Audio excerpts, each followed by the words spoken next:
going to check in now on Bayside as they battle with the Salem Sun Devils. Salem coming in having beaten Bayside 4 straight times, looking to make it 5 in a Beach District matchup to see who can stay within number 2 striking distance of Ocean Lakes. Yeah, Bayside hasn't beaten them since 2010 when Demetrius Nicholson and Anthony Cooper, a couple of those UVA guys, were on the team leading the way to a region title. But Salem certainly looked better last week in that bounce back defensively against Green Run. They will start off with a pass here. Jarrell Lightbody, the junior quarterback, with a big connection here, a 28-yarder here to get Salem's offense marching down the field early.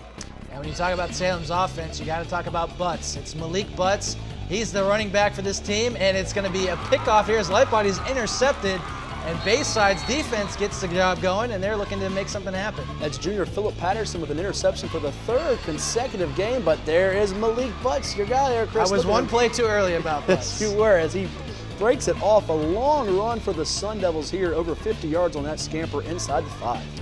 Butts has the ball here as he got the job down, and he's going to score the touchdown as Salem gets off to the good start as they lead early 7-0, and Bayside's defense going to have to stop Malik Butts if they want to make this one a contest. And well, remarkably last year they held Salem to just 105 total yards, losing 13-10 in that one. And you see the defense stepping up again. Jimez Brickhouse, that we saw on Cox at practice, the Old Dominion commit with an interception for the 2nd time this season. Yeah, the passing defense for Bayside looking just fine, and the offense for the Marlins trying to make something happen. But this time it's the Salem defense coming up with a pick as Mike Cherry comes up with a deflected interception, and it sets up Bayside in some bad field position, but they're going to get the ball back, and they get moving down the field again. And it's Philip Patterson here on the pass over the middle for 37 yards, and on this play, Trevon Hill, the Virginia Tech commit. Patterson giving the ball in the first down. The game and not return with a strained hamstring injury, and Bayside with under a minute to go going to try to drive on that defense without Trevon Hill, and they'll get it done.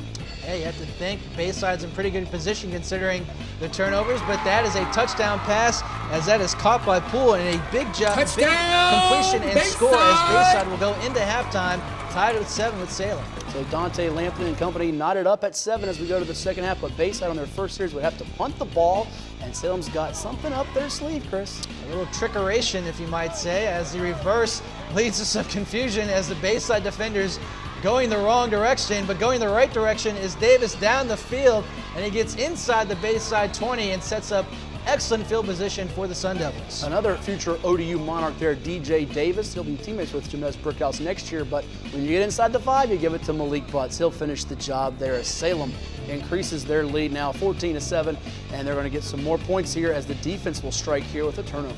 Yeah, if 1 Butts is good, 2 Butts is better, as it's going to be Cameron Butts, his twin, making the interception down the sideline. No one's going to catch him. This highlight brought to you by Sir Mix-a-Lot, because we have plenty of Butts, man. And Bayside is seeing double here as 2 Butts have now beaten them 21-7 here, and that could be a backbreaker if the Marlins cannot score. They would turn the ball over again, and now the running game with Jarrell Lightbody at quarterback on the option keeper. He'll scamper 26 yards, and the Sun Devils offense now starting to get in a rhythm. Yeah, I can feel momentum clearly going in the direction of the Sun Devils, and again, it's Malik Butts finding the end zone. And just like that, a 7-7 game in halftime has turned into a 27-7 blowout going into the 4th quarter. 20 unanswered, and Malik Butts now with 7 touchdowns over the last 2 games. Give him a rest and let Michael Cherry get on the action with the sprinter speed right there as he will go basically untouched here, 66 yards to the house as Avari Lipscomb gets him a block there at the end to increase the Sun Devils' lead. Now, if I wanted to make a bad pun, Matt, I'd say he put the cherry on top of this one. And since I did just say it, we'll go 34-15, your final score, as Salem comes away victorious over Bayside. Malik Butts, 28 carries, 190 yards, and 3 touchdowns rushing. Daryl Sales, 142 yards rushing and a touchdown for Bayside in a losing cause.